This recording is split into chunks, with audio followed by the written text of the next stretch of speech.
invitación y un placer estar aquí con ustedes. Voy a mostrar mi pantalla. No tengo permiso para mostrarla todavía. Listo. Sí. Gracias.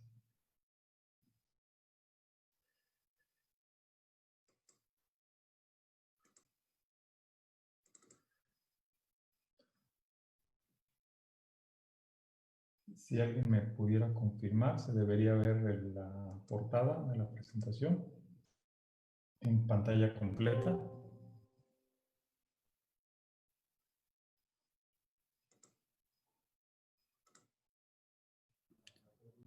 Perdón, nada más si alguien me pudiera confirmar que sí se está viendo en pantalla completa la presentación. Doctor, aún no se ve en pantalla completa. Favor de iniciar el botón de presentación. Ya se ve la pantalla. Solo no se ve. Se ve la pantalla, pero no completa. ¿Es correcto? Correcto.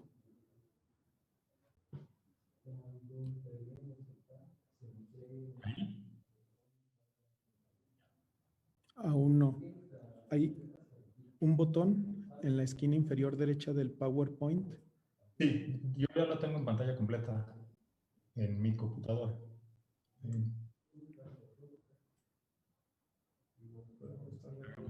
Tal vez con esto ya queda resuelto. Se ve listo. Perfecto. Bueno, muchas gracias. Bueno, pues como les decía, es un gusto estar aquí con ustedes. Les voy a platicar sobre este proyecto en Paseo de la Reforma, llamado Torre Reforma, la historia de un edificio. Y este proyecto, que es el que está a la izquierda en esta imagen, déjenme mostrar si puedo poner...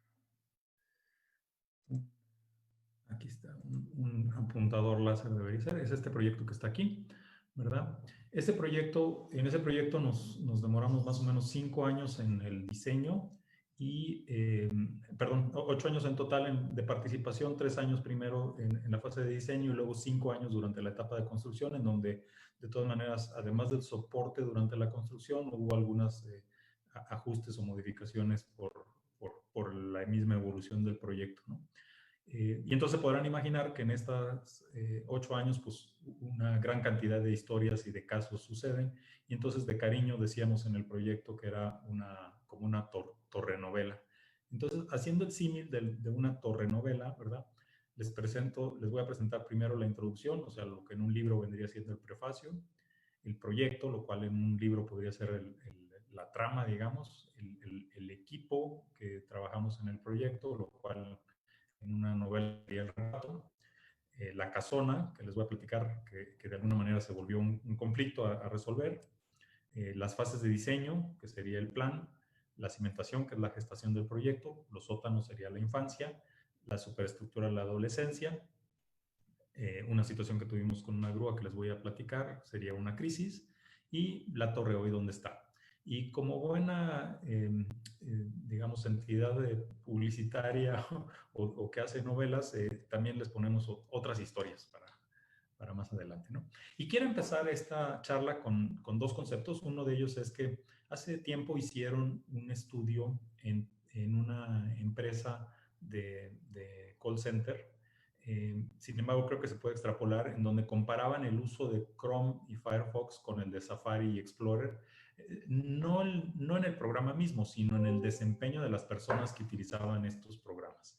Y salió que las personas que usaban Chrome y Firefox faltaban menos al trabajo, tenían mayor eficiencia, tenían mayor disposición a trabajar horas extras. Normalmente subían, digamos, en la organización más rápido, los clientes estaban más contentos, etcétera, ¿no? Entonces, mi intención no es vender un software aquí.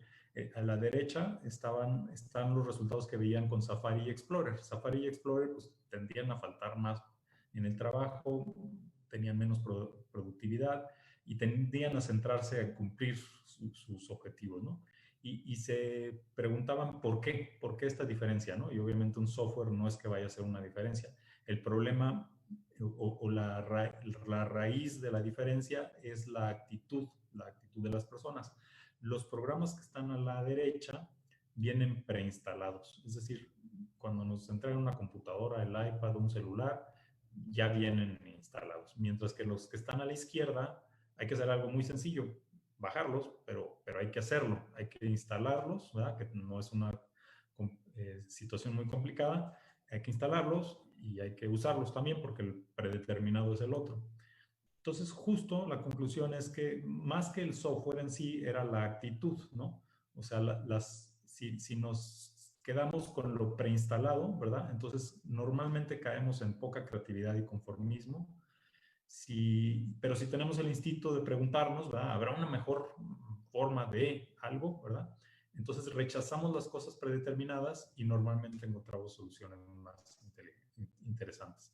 Este proyecto no hubiera sido posible si en el equipo no hubiera muchos componentes, muchos de los participantes que tomaran esta actitud, ¿no? De rechazar lo preinstalado, lo predeterminado, lo convencional y cuestionarnos para tratar de encontrar una mejor solución. El otro concepto antes de entrar ya en el proyecto es que normalmente en las universidades nos dan la materia base, ¿no? Los conceptos básicos, y ya depende de nosotros lo que hacemos con ellos, ¿no? En este caso, por ejemplo, la madera. Me da un poco de tristeza que a veces hay tendencias a que con esta madera lo que hacemos es aislarnos, crear una fortaleza para protegernos, ¿verdad? Y que nadie entre y estemos seguros, aislados, allá adentro nosotros. Cuando yo creo que la actitud debe ser más bien hacer embarcaciones que nos permitan, pues, conocer lo que sucede en otros países, contrastarlo, no necesariamente adoptarlo, pero sí contrastarlo, cuestionarlo, como decíamos antes, y ver qué sirve o qué concepto podemos tropicalizar o qué concepto podemos aplicar o qué idea sale de ver otras formas de hacer las cosas, ¿no? Y yo creo que eso es lo que debemos hacer, ¿no? Entonces les platico un poco del proyecto. El proyecto está localizado en la avenida más importante de la Ciudad de México, en el Paseo de la Reforma, a unos cuantos metros del bosque de Chapultepec, en el recuadro que se ve ahí en rojo. Puntos obviamente muy importantes, el propio bosque de Chapultepec, el castillo de Chapultepec, a unos cuantos metros también del Monumento a la Independencia, ¿no? Sobre el Paseo de la Reforma, ¿no? Entonces, un lugar muy céntrico, un lugar envidiable. Sin embargo, no era un predio que los desarrolladores quisieran o buscaban o se peleaban por conseguir. Más bien un predio que estaba ahí relegado, y estaba relegado por la razón de que tenía o tiene una casa catalogada por Bellas Artes, ¿no? Lo cual restringe, es una casa que debe conservarse y por lo tanto, pues como aquí se ve en el croquis de la derecha, pues es una casa que abarca gran parte de lo que es el frente y la huella de ese lote, ¿no? Entonces no era un predio que realmente fuera codiciado o tan codiciado a pesar de estar en esa ubicación. Como les describiré más adelante, la idea fue sacarle provecho a esa ubicación, ¿no? Y sacarle provecho a esa ubicación también quería decir que debería aprovecharse la vista que se tiene al castillo de Chapultepec, y por eso los pisos superiores como que giran para voltear hacia el castillo de Chapultepec. Afortunadamente el vecino, Torre Mayor, está remetido de su paramento, es decir, no está entonces nos permite que giremos en la parte superior para tener una mejor vista hacia el castillo de Chapultepec.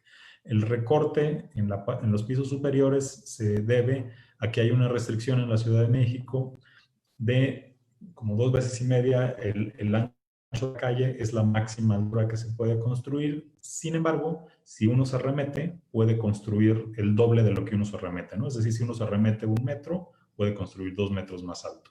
Y así sucesivamente, ¿no? Entonces, por eso tiene este recorte, para respetar ese lineamiento. No es exactamente el lineamiento, el recorte se ajustó para que tuviera una forma pues más estética. Bien, y pues esas son las componentes que hacen que este proyecto, que como nos platicaban en la introducción, ha ganado varios premios. se pone en la parte posterior de la casa en una estructura de concreto que le llamamos como las portadas de un libro abierto, ¿verdad? En donde la parte del medio es el área de oficinas. Bien, les describo brevemente. Es un edificio que tiene varios usos, son como si fueran varios proyectos en sí. Tiene 9 sótanos y medio de estacionamiento normal, una plaza comercial. Uno de los primeros niveles que está hecho en base de clústeres es un gimnasio con una alberca, que les voy a mostrar fotografías. Luego tenemos bloques de oficinas, primero una zona baja de oficinas, un sky lobby. El sky lobby nos sirve para conectarnos a este cuerpo, que es un elevador expreso, ¿verdad? Son en realidad 4 elevadores expresos que nos permiten acceder a los pisos altos a través de este lobby, que se ubican, los elevadores de los pisos altos se ubican exactamente en la misma posición que se ubican los elevadores de los pisos bajos, ¿verdad? Pero al generar este elevador expreso, pues nos permite llegar hacia arriba, ¿no? Y por último, la componente, o penúltimo más bien, la componente se debería cumplir con una demanda de automóviles importante, 1.400 automóviles, lo cual obligó a tener unos estacionamientos por arriba del nivel de banqueta para no tener que excavar todavía más. Y el único sería la casa que se alcanza a ver aquí en este render, en este Revit, ¿no? De Revit. Los pisos inferiores son estacionamiento de autoservicio, como les comentaba. Las rampas para accesar son estas que están aquí. La rampa amarilla es siempre de acceso, la rampa azul es siempre de salida y la rampa naranja cambia dependiendo de la hora. En las mañanas pues es de acceso para facilitar y en las tardes es de salida. El primer nivel de sótano es un área comercial. Si tienen la oportunidad de estar en la Ciudad de México, les recomiendo que vayan ahí. Se llama Cocina Abierta. Y en este lugar tiene una ventana y arriba de esta ventana se alcanza a ver la torre y el giro de la torre, ¿no? Yéndonos hacia arriba, el lobby está enmarcado, digamos, entre la casa catalogada y los muros de concreto que soportan la torre.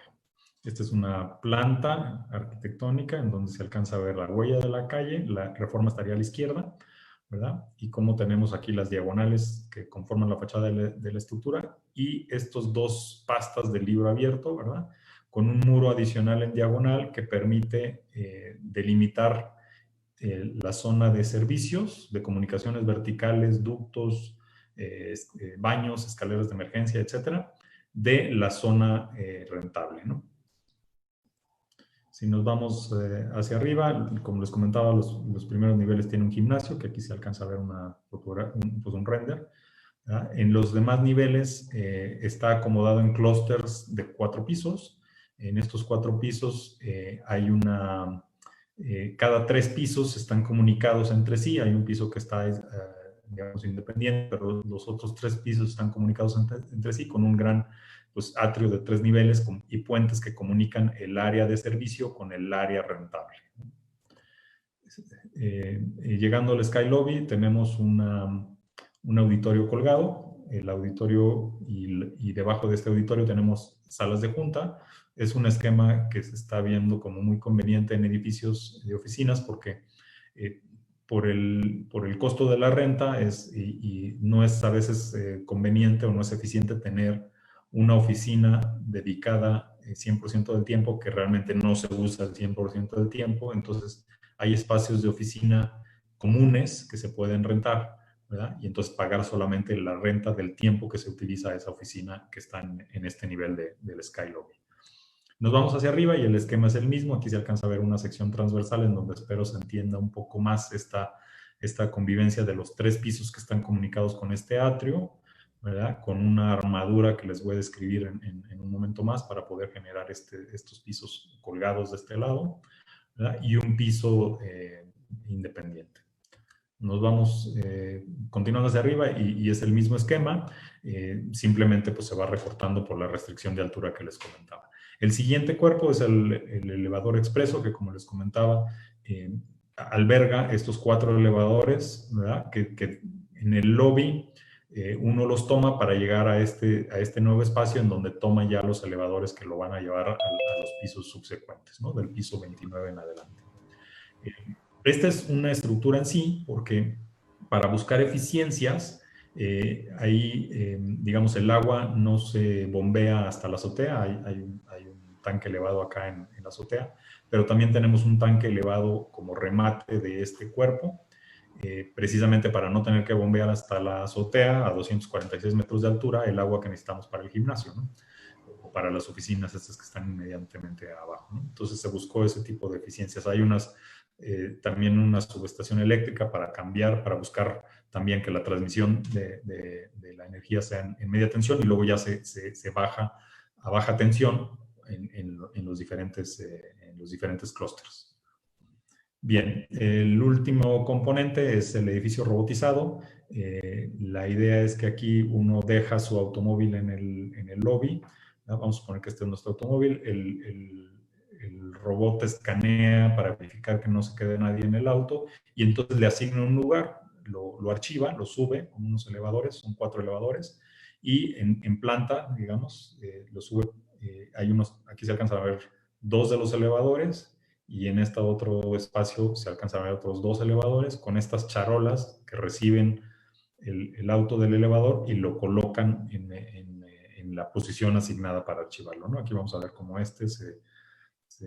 se archiva, ¿no? Y cuando vamos a salir, al pagar el boleto, que este estacionamiento está más destinado a visitas, sin embargo también para usuarios, pero al pagar el boleto o al usar nuestra tarjeta, pues entonces el robot sabe, vamos a poner que ahora nos vamos a ir en este otro carro, entonces sabe y entonces usando la charola lo lleva al elevador y del elevador lo baja hasta regresárnoslo nuevamente al mismo nivel y de ahí salimos, ¿no? ¿Qué ventajas tiene esto? No es un sistema barato, pero sí es un sistema que reduce mucho los espacios, no se requieren rampas para circular. Pues ustedes saben bien que las rampas ocupan muchísimo espacio, ¿verdad? En este caso, pues no se requieren rampas. Además, como es una bodega de almacenamiento, no entran personas ahí más que las de mantenimiento. Entonces, la iluminación y la ventilación, pues es de una bodega, no es de un estacionamiento realmente. Entonces, se reduce muchísimo, ¿no? La iluminación, salvo para temas de mantenimiento, pues normalmente ellos tendrán sus iluminaciones y normalmente le darán mantenimiento a sus equipos, ¿no? La otra ventaja es que como los pasajeros se bajaron en planta baja, ¿verdad? Ya en estos niveles no es necesario abrir las puertas, entonces los autos pueden acomodarse uno al lado del otro, optimizando los espacios, ¿verdad? Y además, como están estacionados por un robot, pues no quedan chuecos y no quedan perfectamente bien alineados, lo cual permite que haya mayor densidad de vehículos de lo que se tendría que considerar o de lo que se tiene que considerar si es un autoservicio, ¿no? La otra ventaja es que tampoco necesitamos la altura completa porque es un archivo de autos, ¿no? Sin embargo, pensando futuro, pensando que la necesidad de vehículos realmente va a cambiar, pensando que estos son 14 pisos que están por encima del nivel de banqueta en el edificio que está frente a Reforma, pues es muy probable que la demanda de vehículos, del uso de vehículos sea menor y por lo tanto eventualmente podríamos pensar en cambiar el uso de esta zona, de estos pisos o de esta parte del edificio, ya sea a oficinas o a residencial o algún otro uso para humanos, ¿no? Entonces las alturas de entrepiso, que se podrían haber hecho más pequeñas para archivar la misma cantidad de vehículos, se dejaron estándar para que las personas luego los podamos ocupar. Bien, el equipo, esta fotografía me gusta mucho porque son la fotografía donde se ve la terminación de Torre Mayor, ¿verdad? Y obviamente se imaginarán, pues, estos proyectos pues, se llevan a cabo con una gran cantidad de personas. Aquí hay varios de los involucrados, ¿verdad? Yo estoy aquí simplemente dándoles un recuento, pero pues obviamente estos proyectos suceden gracias a una combinación muy importante. TGC es nuestro consultor de geotecnia para el proyecto, LBR son el despacho de arquitectura, RN nos estudió el riesgo sísmico, Geovisión nos ayudó con unas pruebas para medir propiedades del suelo, Muser Routledge fue un peer review o una revisión de pares para el proyecto, Arup, junto con nosotros en aquel momento de ITEC, fuimos los encargados de hacer el conceptual y luego nosotros ya terminamos el ejecutivo de la torre. WSP nos hizo en aquel momento nos hizo una revisión de pares al proyecto y, bueno, algunos de los contratistas que participaron en el proyecto, ¿no? Simesa, Concretos de la Cosa y de Cemex, Lendlease, hoy Bovis participó en la gerencia de proyecto, EFCO fueron las Cimbras, LOMSI fue el contratista de la estructura de concreto y Corey fue la contratista de la estructura metálica, ¿no? Por mencionar algunos de los más importantes, ¿no? Vitro González estuvo con la parte de fachadas, etc. Bien, les platico un poco del conflicto, la casona. Entonces, como les decía, este es un proyecto que no era tan deseable por la limitación de tener que respetar esta casa. Esta casa está catalogada por Bellas Artes, no tanto por su belleza arquitectónica, sino más bien porque representa la forma de las edificaciones en Paseo de la Reforma en los años 30. Esta casa es de 1929. Entonces, le da una escala a lo que era el Paseo de la Reforma durante muchos años, antes de la época moderna, ¿no? Y la consecuencia es que pues nos resta una gran cantidad de área, sobre todo en los sótanos, en la superestructura, como lo han visto en los renders, pues no era tan grave la afectación, pero en los sótanos sí. Entonces se manejaron diferentes alternativas. Una de ellas era manejar la casa como un predio vecino y entonces no construir debajo de la casa. Eso pues daba una ineficiencia increíble. Hubiéramos necesitado muchos más sótanos de los 9 que se tienen actualmente, ¿verdad? Entonces no fue una opción descartada. Otra opción que se planteó en su momento fue pues desmantelar la casa. O sea, con un equipo de Bellas Artes se puede retirar piedra por piedra, ¿verdad? Guardarlas y construir la torre y luego regresar y armar la piedra por tierra. Se imaginarán que pues esta solución no es la más eficiente en tiempo y en costo, ¿verdad? Y por lo tanto, pues también fue descartada. La idea surge cuando, estando en la casa, precisamente planeando los trabajos a hacer de revisiones y los estudios geotécnicos y demás, se ocurre la idea de una charola, ¿no? Una charola que nos ayuda a transportar, ¿verdad?, la casa para desplazarla, quitarla de donde están las interferencias y luego regresarla a su lugar. Y eso fue exactamente lo que hicimos. Hicimos una charola de concreto. Aquí se ve en planta más o menos cómo está esta charola, ¿va?, con una zona de volado que ahorita les describo, aligerada con casetones de poliestireno. Es una charola de concreto en donde abrazamos la cimentación de mampostería que está a 1,40 m debajo del nivel del piso de la casa. Entonces aprovechamos ese 1,40 m por encima de la cimentación existente de la casa para pegar ahí una charola de concreto, atravesándola con perforaciones de 70 centímetros y aligerándola con casetones de poliestireno. No toda la charola es de 1,40 m. La mayor parte de la charola es de 70 centímetros, ¿verdad? Y es de 1,40 m en donde tenemos unos nervios principales para reforzar y rigidizar la estructura, ¿no? Entonces, esta es la charola. Como les comentaba, por el proyecto arquitectónico necesitábamos también darle un acceso al sótano 1 para el restaurante que les recomendé, ¿verdad? Pero no solo eso, sino también que para no hacer el claro de esta charola, porque la intención es desplazarla con 2 ejes, ahorita lo van a ver más claramente. Este es un eje de desplazamiento y el otro que está marcado aquí como eje 3 es el otro eje de desplazamiento. Podríamos haber puesto el eje de desplazamiento hasta acá, pero era más eficiente tener un volado, ¿verdad?, para no aumentar todavía más el eje de desplazamiento. Ese volado se resolvió en parte con la charola, pero en gran medida más bien adosando a los muros existentes, ¿verdad?, un muro de concreto nuevo adentro, digamos, en contacto con el muro de mampostería existente, un muro de concreto nuevo. El colar este muro de concreto nuevo, pues fue complicado porque una de las caras de la cimbra era la mampostería sin refuerzo, ¿no? Entonces tuvimos que hacer los colados de poca altura hasta que el concreto fuera fraguando para poder completar este gran cantilever de concreto, ¿no? Bien, algunas imágenes adicionales, como les comentaba, son 2 rieles. En estos rieles, para soportarlo, pusimos una pila temporal en la banqueta. Pedimos permiso para que se pudiera poner esta pila temporal en la banqueta a 34 metros de profundidad. Pusimos algunas pilas adicionales y algunas zapatas adicionales para desplazar, para conformar este eje de movimiento.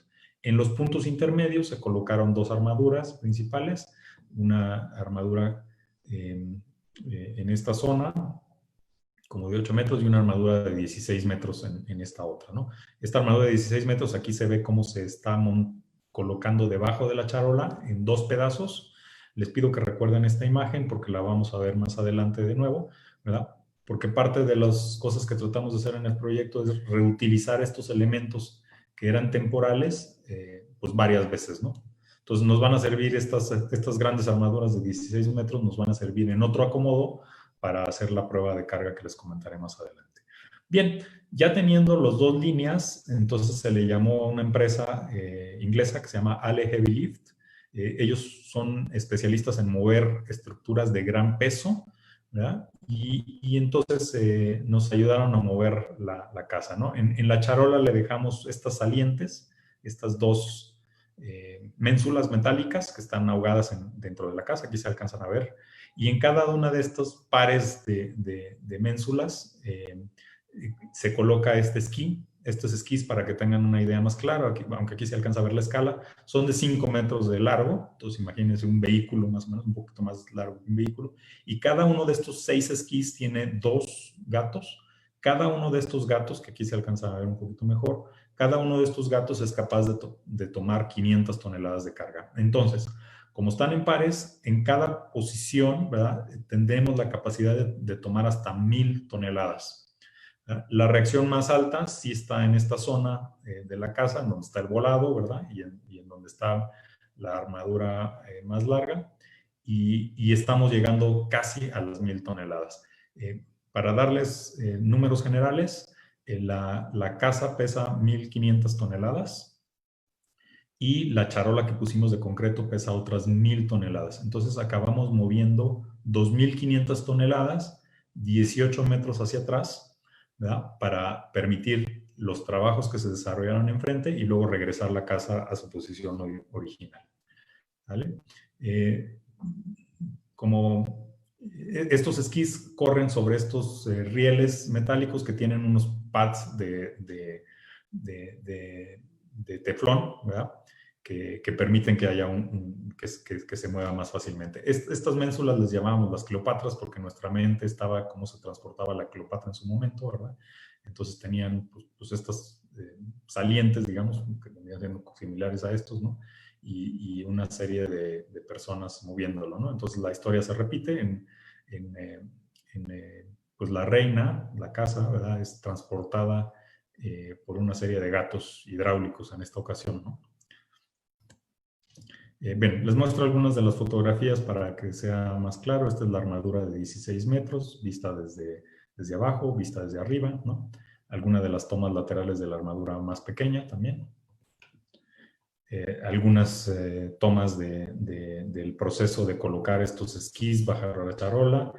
Obviamente necesitamos un gato horizontal, además de los gatos en pares que les comentaba, un gato horizontal que es el que empuja la casa. Estas muescas están a cada metro y este gato entonces se apoya en esas muescas, empuja la casa un metro y luego se retrae para colocarse en las siguientes muescas. Es muy importante que la carga al gato esté sin excentricidad, entonces pues se tuvo que hacer ajustes con lainas para garantizar la horizontalidad del apoyo. Bien, algunas fotografías adicionales ya con los esquís puestos, ¿verdad? La casa tenía ya afectaciones, aquí se alcanza a ver, digamos, diferentes colores en la cantera porque pues había tenido diferentes intervenciones la casa, además de que pues está en una zona que ya es de lago, tenemos más o menos 23 metros de arcilla debajo y esto estaba sobre una cimentación superficial a 1,40 m, como les comentaba, y entonces ya presentaba ciertos grados de deformación y entonces había zonas dañadas, entonces tuvimos que monitorear con testigos de yeso, ¿verdad? El que estas fisuras no se abrieran más, ¿no? Bien, está todo listo para el movimiento. Tuvimos que hacer un cambio de un gato, sin embargo, empezamos el día para hacer el movimiento. La primera cosa que se hizo fue levantar la casa y luego desplazarla a los 18 metros, ¿no? En ese día terminamos de quitar el soporte de la charola o el soporte de tierra de la charola, ¿verdad? Porque no queríamos que esta charola de concreto, que el concreto fluye plásticamente con el tiempo, ¿verdad? Y como encima tenemos una estructura de mampostería muy delicada, pues no queríamos, queríamos minimizar el tiempo en el cual esta charola estaba trabajando. Entonces, hasta el último momento del día en que íbamos a hacer el movimiento, terminamos de retirar la tierra, ¿no? Se nos ocurrió una idea de un negocio, de hacer mudanzas, ¿verdad? Este era mi socio, en el cual pues nuestro eslogan era: no necesitas, hacemos tu mudanza, no necesitas empacar nada, ¿no? Desplazamos la casa completa. En fin, este es el día del movimiento. Como les comentaba, lo primero que hicimos fue desconectar los apoyos temporales, subir la casa 10 centímetros en total para que nos permitiera deslizarla horizontalmente, y luego la deslizamos, ¿no? Aquí se ve ya cómo se empieza el desplazamiento, ¿verdad? Aquí se alcanza a apreciar el claro de 16 metros, ¿verdad? Más el volado. Recuerden que atrás de esto hay un muro de concreto para generar el volado. Y empezamos muy temprano en la madrugada y terminamos muy tarde en la noche. Hubo varios problemas con los cuales nos encontramos, y uno de ellos es que la flexibilidad de la armadura era tal que el esquí se topaba a veces con el teflón y entonces lo botaba. Entonces teníamos que regresarlos, como hacer un poquito de palanca para que no alcanzara a botar el teflón, ¿verdad? Y entonces el transitar sobre la armadura fue muy lento por este hecho, ¿no? O sea, una vez 18 metros ya atrás, desarmamos algunas de las armaduras que ya no eran necesarias, las colocamos debajo para que esta charola de concreto tuviera elementos metálicos y entonces la deformación por flujo plástico fuera controlada, ¿verdad? Y el día del regreso no fue mucho más rápido, ya sabíamos dónde teníamos el tema, que era en la armadura, ¿verdad? Entonces reforzamos la armadura con una capa de concreto, para que la deformación local y el giro, el pequeñísimo giro que tiene el teflón y el esquí al deslizar, al transitar la casa por encima de la armadura, ¿verdad? No fuera, o fuera suficientemente pequeño para que no tuviéramos que estar haciendo cuña cada vez que cambiábamos de teflón. Entonces, el día del movimiento, aquí está todo listo, se regresa, como alcanzan a ver todavía, en unas cuantas horas logramos hacer el movimiento de regreso de la casa. Bien, algunas fotografías finales. La parte de acá abajo es el muro Milán, en donde tenemos algunos conectores. La parte de acá arriba es la charola colada contra el terreno, por eso tiene este acabado, pero en la cual les dejamos algunas preparaciones para luego unir en una trave de coronamiento, ¿verdad? Dejamos unas calzas metálicas para poder retirar los esquís, ¿verdad?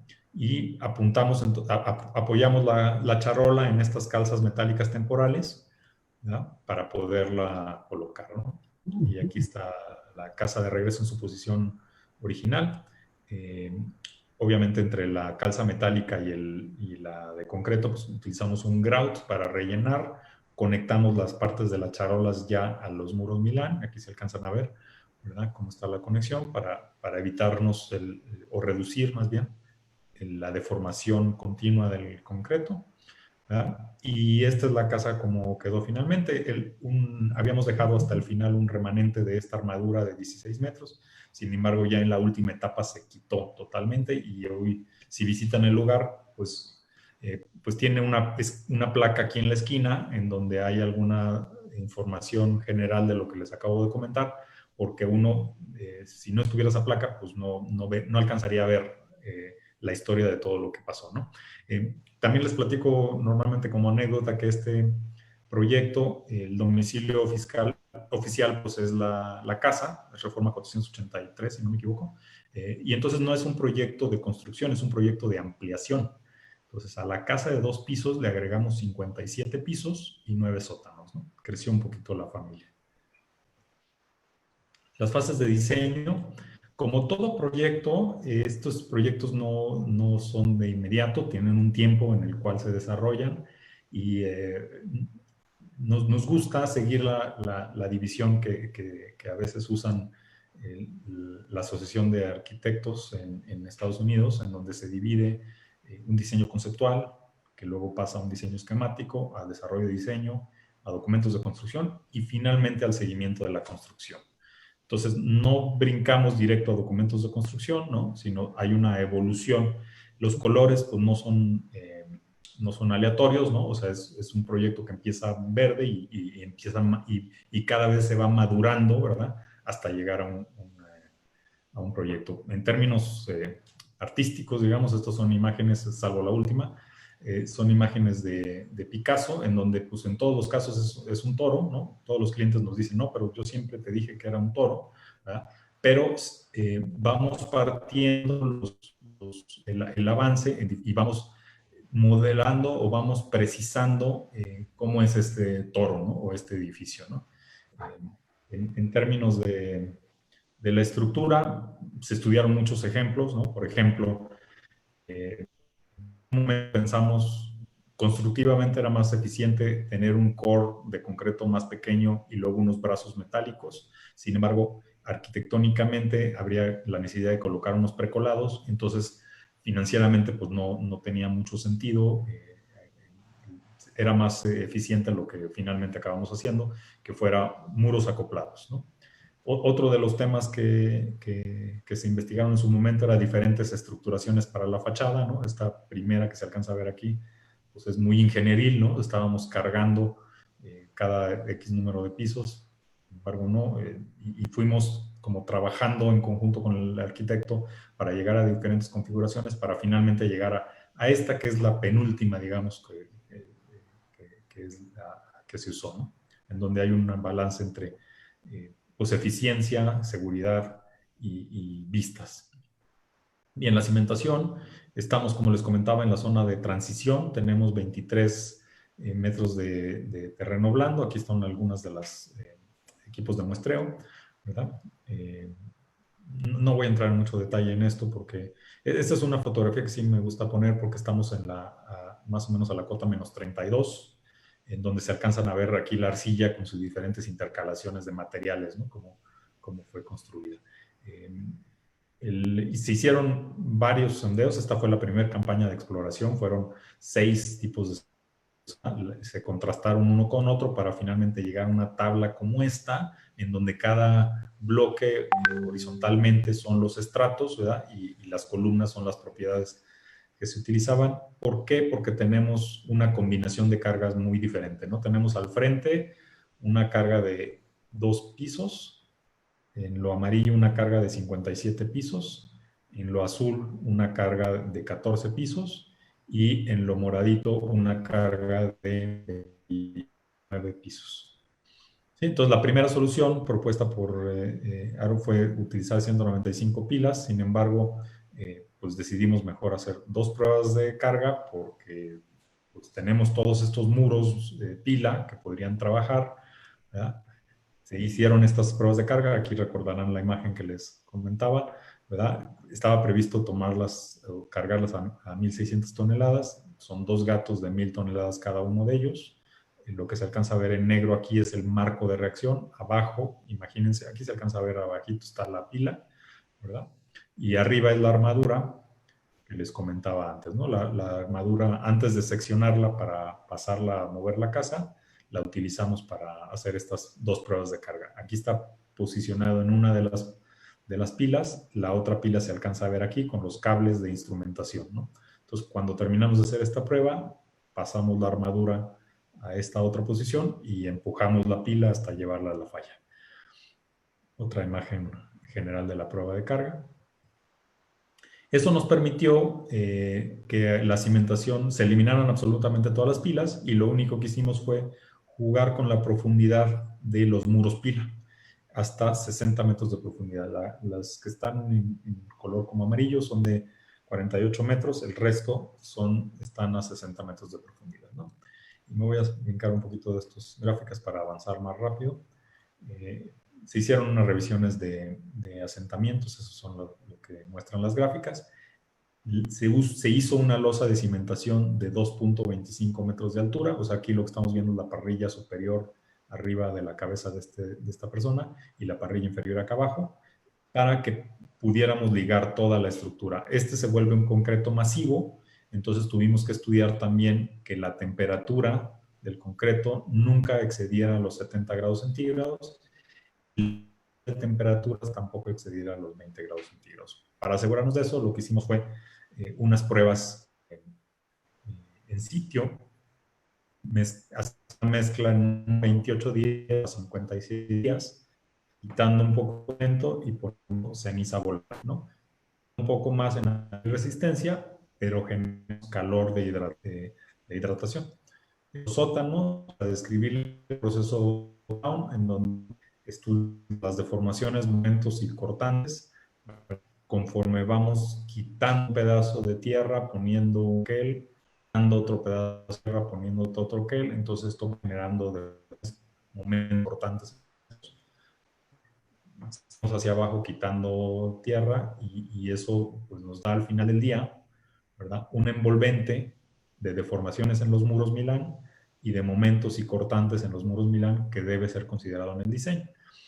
También nos da la historia de deformaciones, por lo cual podemos ir monitoreando conforme vamos excavando qué deformación va teniendo y entonces poder calibrar que la excavación está procediendo de forma segura, ¿no? Algunas fotografías aquí en los primeros niveles donde están las rampas, pues unos troqueles para liberar temporalmente las rampas. Y todo el proceso lo hacíamos de arriba hacia abajo, ¿no? O sea, hacíamos top-down, ¿no? Aquí esta es una losa ya colada, acá al fondo se alcanza a ver una losa en proceso de pintado y las el equipo que hace la excavación, la maneja para la construcción, el muro Milán, perdón, el lodo bentonítico que estabiliza la excavación, ¿no? Los hilos que se usan para limpiar casi un edificio, ¿no? Las juntas que permiten que no entre el agua, el nivel freático lo tenemos a 3,5 metros más o menos. Las juntas que tienen entre colado el agua. Estas son las jaulas de los muros Milán, en donde se alcanzan a ver unos tubos de mayor diámetro que son para hacer una postinyección y unos tubos de menor diámetro que sirven para escanear la integridad del concreto, porque en este caso los muros no se vuelven solo para contener la excavación, sino se vuelven para soportar el edificio. Entonces era muy importante asegurarnos de que el concreto estuviera sano. Algunas fotografías nada más para que muestren, para que entiendan la magnitud de más o menos tres de estos tramos de armado, ¿verdad? Alcanzan a ver la proporción con los edificios vecinos, son los que conforman estos muros a 60 metros de profundidad. Aquí se ve en su proceso de colocación, se detiene temporalmente aquí y luego se coloca o se traslapa con el siguiente tramo, ¿no? Este tramo que se alcanza a ver aquí es un poliestireno porque en esta zona tenemos una serie de conectores que utilizaremos cuando llegamos a la losa de cimentación para hacer unas llaves de cortante entre el muro Milán y la losa de cimentación. Aquí, como les decía, el proceso está al revés, o sea, construimos de arriba para abajo. Esta losa ya está terminada y estamos trabajando en este sótano y debajo de eso estamos terminando excavaciones, ¿no? Bien, la ventana, teníamos, si no me equivoco, 2 ventanas de excavación para extraer el material y bajar la varilla y bajar el concreto que también está por aquí. Bien, la superestructura está conformada por varios elementos.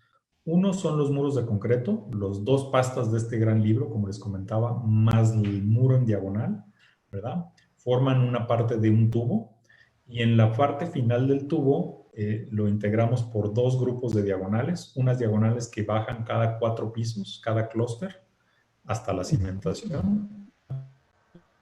diagonales generaban unas traves con unos claros muy largos. De forma conjunta con la arquitectura generamos un segundo grupo de diagonales, ¿verdad?, o tensores, ¿verdad?, que parten el claro. Entonces, en vez de que esta trave de aquí tenga el claro completo, a la mitad colocamos esta otra diagonal, ¿verdad? Y entonces la combinación de ambos es lo que nos genera la fachada que tenemos ahí. En los atrios tenemos estas armaduras en la parte posterior. Las losas son de losa cero, en este caso usamos 3 pulgadas, encima de ella un concreto ligero, 8,5 centímetros de concreto ligero para un ensamble total de 16 centímetros entre la losa cero y el concreto. Eso nos da una protección contra fuego sin necesidad de proteger la lámina de 2 horas. Obviamente la estructura metálica pues sí se tiene que proteger, ¿no? Y en este caso utilizamos unas tridiarmaduras para librar los claros más importantes. Para los claros en las orillas utilizamos unas vigas convencionales y con pasos simplemente para las instalaciones, pero en los claros más grandes utilizamos estas tridiarmaduras que tienen la gran ventaja de que son muy estables para torsión lateral, ¿no? Un par de fotografías aquí. Abajo se alcanza a ver la alberca, que es estructura metálica, pero estamos viendo un nivel típico de la estructura, ¿no? Aquí estamos viendo el atrio que nos comentaba con esta armadura que toma la carga sísmica de estos niveles, no se pasa a través de los puentes la carga sísmica porque pues, es muy poquita área. Esta, además de cargar estos niveles, también transfiere la carga sísmica a este nivel y en esta zona hay una losa de unión que nos conecta nuevamente con el tubo de concreto. Se calibró la rigidez de la fachada para que la torsión se minimizara y se utilizó un diseño por desempeño. Me voy a brincar estas láminas para llegar. Es un diseño que se ¿no? En Torre Mayor se utilizó un diseño por desempeño, en Chapultepec 1 y en Torre Virreyes. La diferencia es que no nos quedamos solamente en la revisión del reglamento, sino vamos más allá para un sismo más poco probable. Bien, la complicación de este sistema de diagonal de fachada es que no es estable hasta que no tenemos las losas completas. Entonces tuvimos que diseñar esta serie de columnas que aquí las ven en un acomodo regular, ¿verdad? Porque era donde se podía ir generando los apoyos para transmitir las cargas. Y esta serie de puntales ocurren cada 2 pisos, es decir, 2 pisos apuntalados nos permiten, bueno, aquí no se alcanza a ver el primero, es un clúster apuntalado más otro clúster apuntalado nos permiten construir este clúster. Una vez que este clúster está terminado, podemos retirar los puntales del primer clúster y subirlos para construir el siguiente clúster, ¿no? Ese fue el proceso. Les voy a mostrar algunas fotografías generales en donde pueden ver todos los elementos que componen la estructura, los muros de concreto, la cimbra que va escalando. Aquí se alcanza a ver 2 grúas al principio, sin embargo ya más adelante van a ver una tercera grúa, que es una grúa trepadora que se montó acá arriba. Se alcanza a ver el placing boom, que es para ayudarnos a colocar el concreto en estos muros de lado a lado. Para que tengan una idea, este muro de aquí a la esquina son 40 metros, ¿no? Entonces 40 metros de aquí para allá. Se alcanzan a ver los refuerzos en diagonal que los hicimos con placa para las traves de acoplamiento entre muros, ¿no? Y se alcanzará a ver aquí pues, las diagonales cómo van construyéndose, ¿no? Entonces les muestro algunas fotografías, ¿no? Cómo va creciendo las diagonales. Como la cimbra esta se escalonaba también, o sea, subía en partes. Aquí se alcanza a ver cómo vamos progresando para ir subiendo la estructura, ¿no?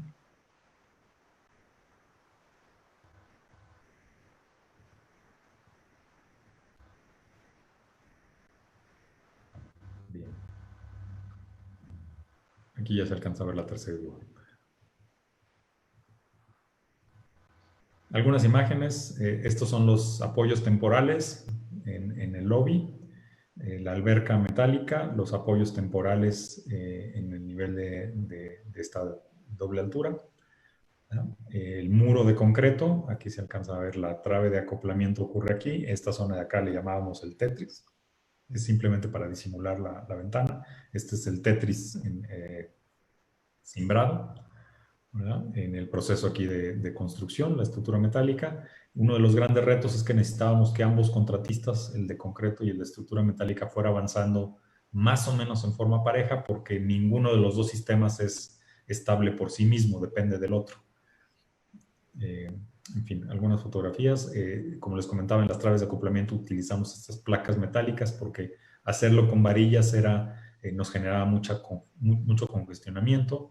Esta es una foto de la parte de arriba de la cimbra, en donde era como una ciudad. Arriba se almacenaba la varilla que venía ya precortada, predoblada y etiquetada para colocarla en esta zona, que es donde se habilita y donde se cuela el concreto, ¿no? Una foto posterior en donde se alcanza a ver que en la parte posterior tenía mucho más niveles la cimbra, porque otro era para operar el mismo sistema de la cimbra para treparla y otro para terminar, digamos, darle el acabado final a la fachada. Bien, siempre con muchos temas de seguridad, ¿no? Con redes para evitar caída de objetos, etc.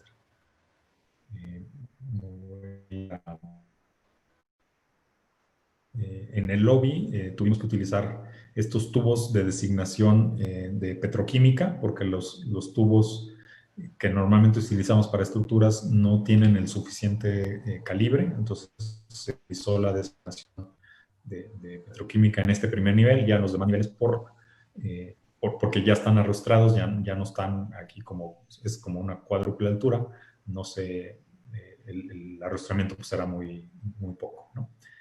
Les platico muy brevemente de la situación que tuvimos con una grúa. Como les comenté, teníamos 3 grúas. Una de ellas, la de que está aquí en la parte de atrás, cuando ya estaba a unas cuantas semanas de que la deshabilitáramos, porque es una grúa que sirvió para montar los 14 pisos del edificio robotizado, tuvo un accidente. Cuando el operador dejó una pieza e iba de regreso por la otra, esta grúa sintió como la pluma cedía, bajaba y no lo podía controlar, entonces tomó como medida el apoyarla, no se cayó, sino la guió para colocarla en la terraza de Torre Mayor. Esta es como sucedió, ¿no? O sea, la grúa se apoyó en la terraza. Este es un piso falso. Aquí se alcanza a ver, esta fue una foto justo después del incidente, antes de que se quitaran aquí el piso falso para ver si había daño en la losa estructural. No hubo daño ni siquiera en la impermeabilizante, ¿verdad? Sin embargo, en los periódicos no salió esta foto, salió la foto en donde ya están las piezas como si hubieran brincado por un choque, ¿no? Esta medida que hizo el operador realmente fue la más acertada. Tuvo un problema, a pesar de que estaba al día con todos sus sistemas de revisión de calidad y mantenimiento, tuvo un problema en el sistema de frenado que detiene la pluma y entonces cedía. Si no hubiera detenido la pluma, probablemente este brazo hubiera golpeado con la torre de la grúa, ¿verdad? Y hubiéramos tenido un colapso mucho más importante. Aquí les muestro algunas fotografías. Esta fotografía es de la zona del nodo, en donde lo que está como grisecito es porque la pintura ya se cayó, ya se botó, ¿no? Como en un muro de mampostería, el yeso es muy chismoso y denota rápidamente una fisura por algún movimiento del muro. ¿Verdad? En una estructura metálica la pintura es muy chismosa. Cuando se bota o se le muestran rasgos en la pintura es porque el acero está trabajando más allá de su límite de fluencia. Y pues aquí se alcanza a ver cómo se botó toda esta parte de pintura. Y no solo eso, espero que se alcance a ver cómo hay luz en esta zona, quiere decir que ya está hasta separada parte de la pieza. Y espero que acá en esta zona de aquí también se vea que está apoyado, esta cuerda inferior está apoyada y doblada sobre este apoyo de la torre. Entonces estábamos a punto de que esto se cayera, ¿no? Bueno, para rescatarlo, ¿qué se hizo? Afortunadamente teníamos 2 grúas más en el mismo predio, con la capacidad suficiente, y afortunadamente las grúas son unas estructuras que sabemos perfectamente cuánto pesan, ¿verdad? Sabemos perfectamente dónde está su centro de gravedad. Entonces en el pizarrón, digamos, de la sala de juntas se ideó cómo la grúa principal de reforma tomara la pluma y la grúa posterior tomara un pequeño muñón de la última parte, ¿no? Y entonces les muestro algunas fotografías. Todo esto se hizo con ahora doble seguridad, porque si ya habíamos tenido un accidente no queríamos tener uno adicional, ¿verdad? Y entonces todos los equipos iban por duplicado, o sea, las personas iban en pares. Es más, las líneas de vida de los trabajadores estaban dobles también. Aquí se alcanza a ver cómo él tiene 2 líneas de vida, ¿verdad? Todo estaba en líneas dobles, ¿no? Y empezamos igual temprano hasta que finalmente se logró separar, ¿verdad? Y bajar la parte de la pluma y desmontar ya finalmente la grúa posterior, ¿no? La grúa al día de hoy, este proyecto que como les empecé a platicar, nació con un predio que no era en una ubicación deseable, pero con una piedra en el zapato, por llamarlo de alguna manera, a la casa, ¿verdad? Pues más bien se le dio la vuelta, ¿verdad? De una forma, pues, muy creativa y con mucho apoyo de todas las disciplinas que intervinieron, ¿verdad? Y es una torre que ha merecido una gran cantidad de menciones, ¿no? Estos son recortes del periódico. Sin embargo, pues ganó premio Obras Cemex, como 5 o 6 premios Obras Cemex. Internacionalmente nos comentaban, en el 2018, hace 2 años, ganó el premio para el edificio de altura más innovador, ¿no? De hecho, para conmemorar los 50 años del Council of Tall Buildings and Urban Habitat, basado en Chicago, seleccionaron los 50 edificios más influyentes, y aquí alcanzan a ver seguramente algunas formas, algunos edificios fácilmente reconocibles, ¿no? El Burj Khalifa, el hotel también allá en Dubái, el CCTV en China, ¿verdad? Aquí se alcanza a ver las Torres Petronas, ¿verdad? El edificio en Shanghái, el Taipei 101, el Sears Towers, y por aquí está Torre Reforma también, ¿no? O sea, se le dio el conocimiento de uno de los 50 edificios más influyentes en el mundo. Inclusive para conmemorar los 50 años, pues repitieron esta práctica que tenían en Chicago de disfrazarse de los edificios, y entonces, pues sí, aquí vemos a las Torres Petronas, ¿verdad? Al edificio Aqua en Chicago, ¿verdad? Al Marina Bay Sands en Singapur, ¿verdad? Y claro, a la Torre Reforma, ¿no? Y es el edificio con el muro de concreto aparente más alto del mundo, y además en donde se ha proyectado la batiseñal. Bien, algunos minutos nada más para mencionar unos edificios adicionales. Chapultepec 1, Torre Reforma 509, que está a un lado. Ese es un proyecto casi de la misma altura, 241 metros. Les voy a mostrar aquí la distribución. Este es de usos mixtos, tiene 12 niveles también con un estacionamiento robotizado debajo del nivel de banqueta. Por encima del nivel de banqueta tiene las siguientes componentes: 5 niveles de estacionamiento que están previstos que se puedan reacondicionar para oficinas cuando no tengamos la necesidad tan demandante de automóviles, 21 niveles de oficinas, que es el uso predominante, y luego 10 niveles de hotel y 8 niveles de residencia en la parte superior, ¿no? Temas relevantes en este proyecto es que la combinación con residencias en la parte de arriba nos obligó a utilizar un sistema similar a lo que está en Taipei 101, un sintonizador de masa, para reducir la sensación de vibración por viento. En este caso lo que se usó fue un tanque de agua, un tanque de columna de agua que está diseñado para que el oleaje dentro del tanque, ¿verdad?, contrarreste, esté fuera de fase, tenga el mismo periodo, pero fuera de fase que el movimiento del edificio. Entonces contrarresta el movimiento durante un viento. Torre Virreyes, ¿verdad?, que para rescatar nuevamente una estructura catalogada, el proyecto del arquitecto Caspe, genera este volado de casi 60 metros de altura. Sin embargo, pues está hecho de tal manera de que la distancia en este triángulo hacia atrás y hacia adelante es la misma. Entonces este triángulo está en equilibrio inestable, ¿verdad? Porque mientras no sople, estaría inestable. Sin embargo, si le agregamos esta columna en la parte posterior, pues ya está en equilibrio estable.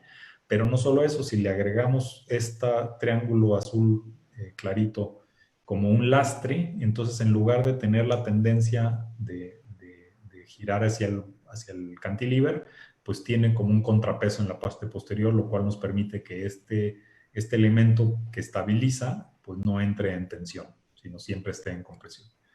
Esto, pues puede sonar muy lógico, no fue tan evidente, tuvimos que hacer una gran cantidad de ejercicios, como les decía, en la fase conceptual y esquemática, ¿verdad? Diferentes acomodos, ¿verdad? Hasta llegar finalmente a esta solución. Como un producto, consecuencia de esto, generó un lobby pues muy bonito, muy espectacular, en donde no hay columnas, ¿verdad? Precisamente para generar el lastre en los pisos superiores, ¿no? Algunas imágenes nada más para que tengan la idea de la escala. Estos megabrazos o megacolumnas, aquí se alcanza una persona que cabe dentro. Estos megacolumnas fueron rellenados de concreto para buscar eficiencias. Como les comentaba, tuvimos que este proyecto, este edificio, en lo que se construían los 16 sótanos. Aquí está con una armadura metálica soportando el edificio para poder bajar. Aquí se alcanza a ver mejor la profundidad a 16 metros. Y luego pues la excavación estaba a 50 metros de profundidad.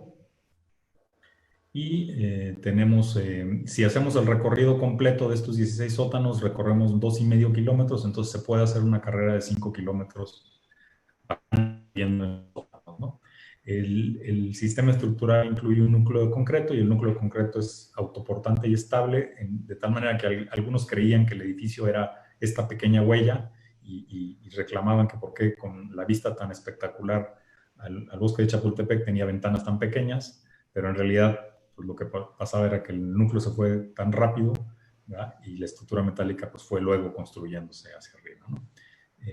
Un último proyecto, el C5 de Pachuca, es una estructura del arquitecto Sordo Madaleno, muy interesante, muy retadora porque genera estas dos bocas. Para poder estructurar estas dos bocas, nos inventamos un arco acostado, como en este puente, ¿verdad?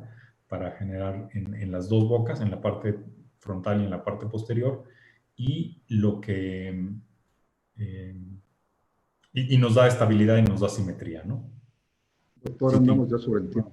Double deck, y creo que con esto, bueno, mi último comentario es que me tocó ir a San Luis a un congreso y en el congreso aproveché para ir al museo y en el museo vi esta pintura interesante. Enfrente de esa pintura estaba estas cajas, ¿verdad? Y el que cuidaba ahí me dijo me preguntó que si tenía una cámara en mi celular, le confirmé que sí, y me pidió que me agachara y le tomara una foto, digamos, desde este punto de acá, alineado con los cuadros, y entonces apareció esta imagen, ¿no? Y entonces lo que les quiero comentar es que a veces la innovación está en ver las cosas de una manera diferente. Bien, y con eso pues les doy muchas gracias por la atención que me dieron.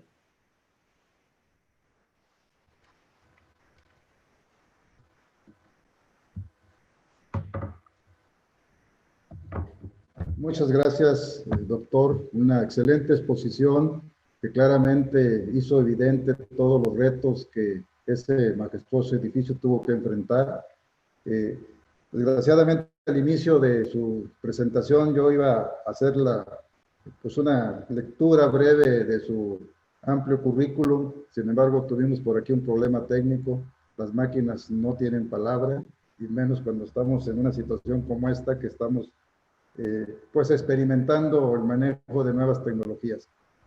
Voy a hacerlo en este momento porque no puedo dejarlo de un lado. Yo sé que usted es una persona muy conocida, no solamente en México, sino a nivel internacional, pero voy a permitirme leer alguna parte de su semblanza. El doctor Rodolfo Valles Matos es director general de WSP México, una de las empresas más grandes en el mundo en construcción de edificios, centros comerciales, aeropuertos, etc. Él se graduó en Ingeniería Civil de la Universidad Nacional Autónoma de México. Recibió su grado de maestría en la División de Estudios de Posgrado de la Facultad de Ingeniería de la UNAM y su doctorado en la Universidad del Estado de Nueva York en Buffalo. Con una trayectoria de más de 25 años, ha participado en el diseño de estructuras de gran relevancia en concreto reforzado, concreto posttensado, acero y estructuras híbridas. También ha implementado el uso de sistemas de amortiguamiento para reforzamiento de estructuras nuevas y existentes. Dentro de los proyectos relevantes en los que ha participado se incluyen la Torre Mayor, la Torre Reforma, que tuvimos el gusto de conocer más a fondo el día de hoy, Reforma 509, la Torre Virreyes, que nos describió ahorita brevemente, la Torre Manacar, el Garden Santa Fe, el Metro de Puerto Rico, Reforma 222, etcétera, solo por mencionar algunos cuantos. Es miembro del American Concrete Institute, del American Institute of Steel Construction. Colaboró con el comité que elaboró las normas de acero para la Ciudad de México en 2004 y 2017. Ha sido profesor de Ingeniería Sísmica y Estructuras Metálicas. Ha participado como ponente en varios congresos y simposios nacionales e internacionales y en el 29º Congreso Nacional de Ingeniería Civil fue el organizador de la sesión del impacto de los edificios altos en las ciudades. Doctor, pues fue un honor tener el placer de disfrutar de esta interesante conferencia. Y bueno, el tema pues también muy relevante, como bien lo mencionó usted, es un edificio muy reconocido, lleno de premios, cumplimiento ambiental, certificación LEED, etcétera. Pues digo, es algo muy, muy importante. En una obra de esa magnitud, poder lograr todo eso, pues realmente debe ser una gran satisfacción. El colegio le da su más profundo agradecimiento, el comité organizador del simposio igualmente, y no queremos que esto quede desapercibido y le vamos a hacer llegar a usted a su domicilio que nos indique un reconocimiento muy merecido, con mucho gusto para nosotros, que brevemente voy a leer. El comité organizador del 9º Simposio de Ingeniería Civil, edición internacional 2020, reconoce y agradece al doctor Rodolfo Valles Matux su destacada participación con la conferencia Torre Reforma, Historia de un Edificio. Lo firman el presidente del Colegio de Ingenieros Civiles de Aguascalientes, el ingeniero Francisco Javier Díaz de León, y su servidor, Roberto Amador, como presidente del comité organizador. Muchas gracias, doctor. Fue un placer poder disfrutar de su plática. Al contrario, el gusto es mío y muchas gracias por todo. Muchas gracias por la oportunidad. Gracias y seguimos adelante con el siguiente evento de nuestro simposio. Gracias.